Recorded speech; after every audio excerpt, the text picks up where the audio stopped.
Hey everyone. Well, I have done a number of videos and podcasts talking about different ideas regarding tracking metrics, KPIs, your numbers, scoreboards and dashboards and scorecards. Scoreboard for the business, dashboards that supplement that, and then scorecards for your team members. I've talked about the idea of going from VFR to IFR, meaning visual flight rules, to being able to fly the plane of your business through just the dials, reading the dials and the switches in the cockpit of your business, these different analogies there. And I did a video podcast episode from my lessons learned or key takeaways from the Tampa Mastermind. And by far the biggest one that we all stood out from was know your numbers. And from that, I discuss and share, okay, ideas are everywhere, implementation is everything. And so I didn't want that lesson to go lost on me. So I started to think, well, what are the numbers I need to know? What are the numbers that we discussed there? And what are the numbers that I need to make sure that I know? And then can I pass that along to people that are in our community or listen to this podcast? Now, I want to be very clear. This document is going to be a living document. And so we're going to give you access to this document. The template is called Know Your Numbers. I mean, I was going to try to come up with some other fancy name for it, but then I said, you know what, let's just call it what it is on the tin. And so I say that to say that this document will continue to get updated as I think about other additional numbers and things that I bump into. The reality is if I waited until I spent all the time to make sure every one possible number that I think a business owner would know, I would probably wait 3 months, 6 months, maybe even a year or 2 years before I would finally release this episode. And so instead of doing that, I thought, you know what? These are the ones that probably cover 80% of the big numbers. Now, for sure, depending on the business that you're in, there may be very obvious numbers that you need to measure that are not going to be on this list, because this list is not designed to be an industry specific. It is just the high level numbers that are important to know. And again, this came off the back of the mastermind that we were in Tampa. And a lot of these numbers were discussed and talked about, and it made a lot of us force and say, oh, you know what? Do I actually really know that number? Or is it kind of an educated guess? And so for some numbers, I think it's okay to have close to what it is. But then some of these numbers, it's important to absolutely know exactly what it is, really at all times, or at least don't have them updated on a weekly basis. So I'm going to kind of go over these with you. And again, if you want this asset, where you can go to blueprintos.com/assets, blueprintos.com/assets. And if you're one of our members, this is going to be in your community portal. You know where to access it. Okay. So number one, I've got this divided into sections of business model, marketing, sales, and then financial numbers. That's kind of how I should begin to structure it. And there's roughly about 12 numbers on here. So I'll go through them. I'm not going to spend a ton of time on each one of them. I may double tap on a couple of them if I think that it's important, and maybe try to give you kind of an idea of how to calculate that. All right, so number one, business model. I think this is kind of some high level numbers. Number one is just how many customers do you currently have? How many customers do you currently have in your business? Do you have 2,000? Do you have 4,000? Do you have 35 customers? Number two is, what is your average customer value, or your ACV? What is the average customer worth to you in terms of annual revenue? And I would even add one more that I'm going to put on here, which is, do you know the lifetime value of a customer? So when I think about ACV, I think about that on a 12-month basis. So ACV, average customer value over 12 months is what I tend to think about that number as. And then number 2, LTV, lifetime value. What's the lifetime value of a customer, which is how long they're going to stay with you on average, times how much they are worth. So if you have somebody that is worth $1,000 and the lifetime value for them is they stay with you 5 years, then 1,000 times 5, their LTV is 5,000. That becomes important down the road, especially whenever you're beginning to look at your marketing expense, which is then how much are we going to have to spend to be able to get a customer. Okay, let's transition down into marketing specifically. And 2 big ones here is going to be your CPL, which is your cost per lead. How much does it cost you on average to get a lead, someone that you can contact? Now, there certainly are different traffic sources that you may have access to. And so you may end up having, one traffic source cost you $8 per lead and another one cost you $50 per lead. We're talking about a blanket average here of how much did we spend total in marketing last month divided by the number of leads that we actually got. That is our cost per lead. So simply put, total marketing spend divided by the number of leads that we received. Now, this next one is one that maybe the first few that we went over are pretty easy, but this next one may be a little bit harder. You may not have ever calculated this one before. And it's called CAC, or customer acquisition cost. Customer acquisition cost. Okay, so your CAC is your total marketing spend plus your total sales expense. Your total marketing spend plus your total sales expense divided by the number of new customers received that month. Now, I'll share with you, this one gets in a lot of debate. If you go to YouTube and search CAC, customer acquisition cost, you're going to get a lot of people that give you different opinions as to how far you go, what numbers get included, what numbers don't get included. I'll give you an example. If you have a specific CRM that you are paying $300 a month for, and that CRM is dedicated to help you to be able to manage the leads and help your sales team and help your marketing team to manage the leads that you get, work them through a pipeline, that absolutely should be included in your customer acquisition cost. If you have 2 sales team members, they're paid a certain amount of dollars base salary every month. Let's just say that is $5,000 each, and you got 2 of them, that's $10,000 a month in sales team expense, plus their commissions, etc. Plus how much are you spending in marketing? Let's say you spend $10,000 in marketing, and you divide all of that, you add all of that together and you get a number. And let's just say in our example that I'm kind of going through here, by the time we look at our software that we have, our sales team expense, and plus our marketing expense, we're at $25,000 a month. That's our total marketing and sales spend. But let's say in that month, we got 50 new customers. 50 new customers. Take that 25,000 divided by 50. It's our CAC is 500. Our customer acquisition cost is 500. It's costing us $500 in total marketing and sales expense to get there. Where this gets really challenging is people will then start to take rent and say, well, I have a 2,500 square foot building. This salesperson's office is 500 square feet. Now that would be a really big office. You get my point though. And they start allocating those things to it. I mean, can you do that? Sure. I think you can if you wanted to go that far with it. I think it's a lot cleaner if you just look at, specifically, how much did you spend in marketing last month? How much did the sales team cost you?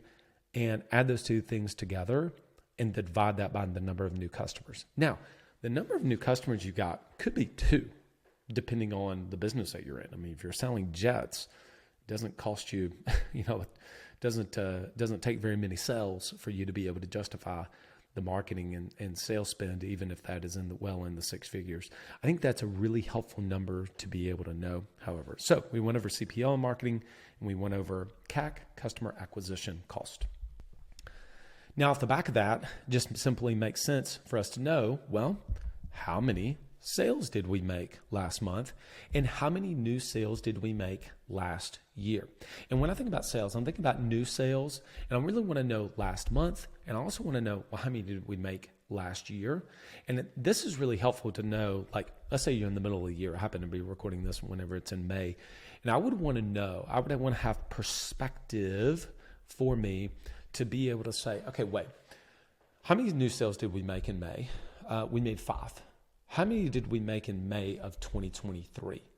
We made 2. Okay, that's great.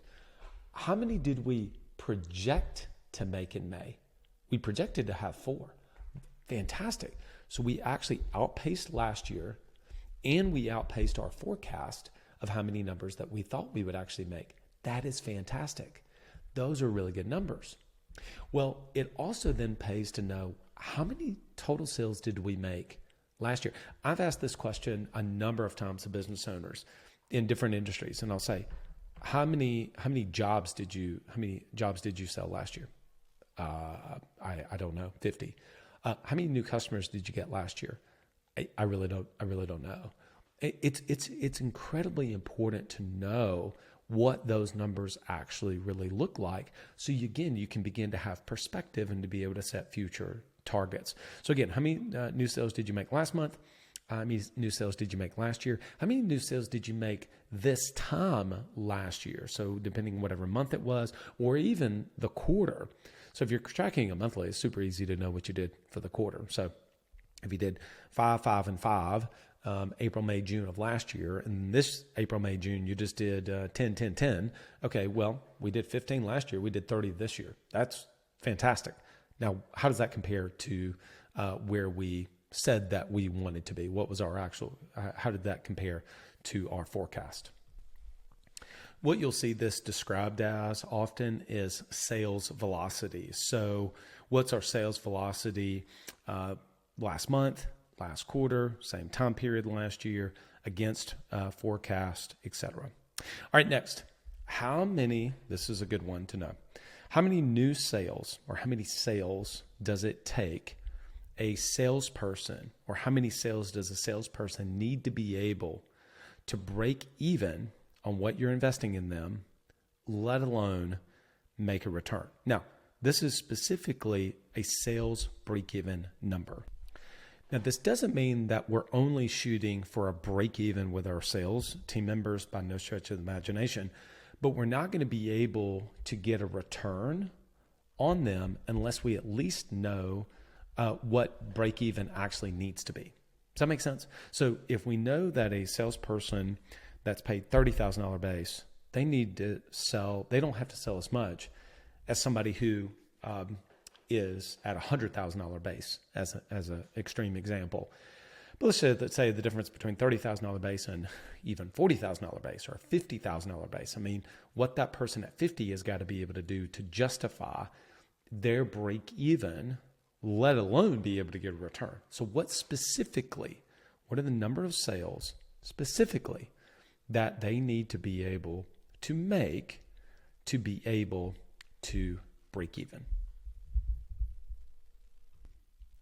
Okay, so we're at the tail end here. Now let's get into some financial metrics to be able to know. So I've got a few here. Number one, monthly run rate and your monthly burn rate. In other words, run rate is, on average, how much money on a monthly basis does your business bring in, even if your business is not a continuity business, meaning recurring revenue. But on average, what is the last 90 days monthly run rate? I call that MRR.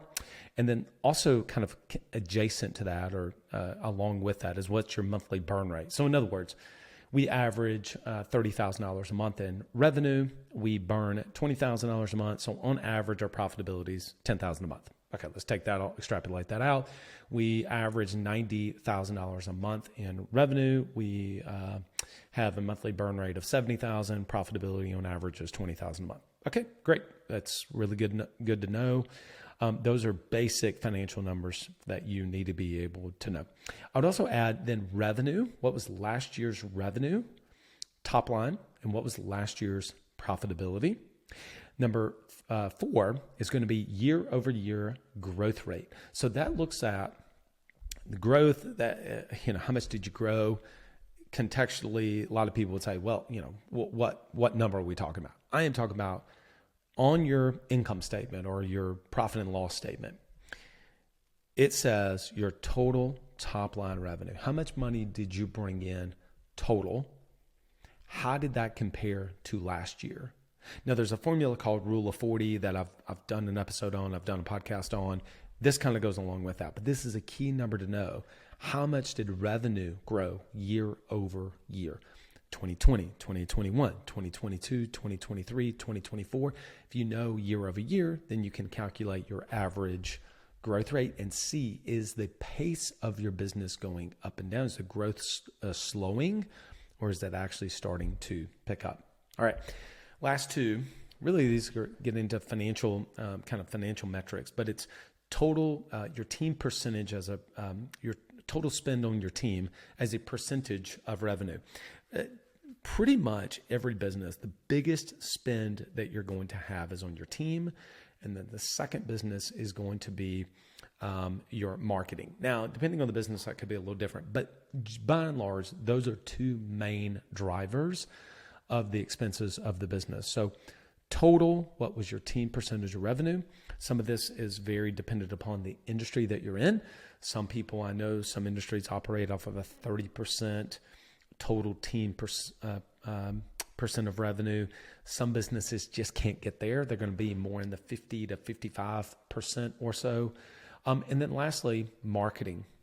And typically the number that I generally look at there is going to be 5 to 10%. The more that you want to grow, the more typically you're going to need to invest in one of these two things, which is team and on marketing percentage. So again, if you would like to have access to this, as a matter of fact, as I was kind of doing this, it's on a Google document, and I was thinking to myself, it would actually be really good to add this to one of our, like a Google sheet, like a spreadsheet actually. So maybe by the time you even listen to this, that we will add that Google sheet or that Excel spreadsheet for you to be able to actually not just take this document and know these numbers, but actually then be able to plug them into a template that you're actually able to use, and it can be one of the tabs that you'll be able to have. So by the time I release this video, then I'm going to ultimately have that document created for all of you. So go to blueprintos.com/assets, and you'll be able to access the document there. Hope this served you. Those are some of the need to know numbers that I think every CEO should be able to have to be able to grow and scale their business. I think numbers like this and this type of kind of business knowledge are the things that I kind of thought I was going to get in school, but I never did. And that's not a knock on Auburn University. I just didn't get these kind of small business entrepreneurship numbers. And that's one of the reasons why we created the 2-day MBA, and you're invited to be able to come and join us. Go to abovethebusiness.co. We have some incredible speakers, not me, some other people that are going to be amazing. We're going to be over 2 days. Love to see you there. 2 hours each day, 11 to 1 Central Time. Go to abovethebusiness.co to be able to register. It's coming up in just a few weeks, August 6th and 7th. I look forward to seeing you there.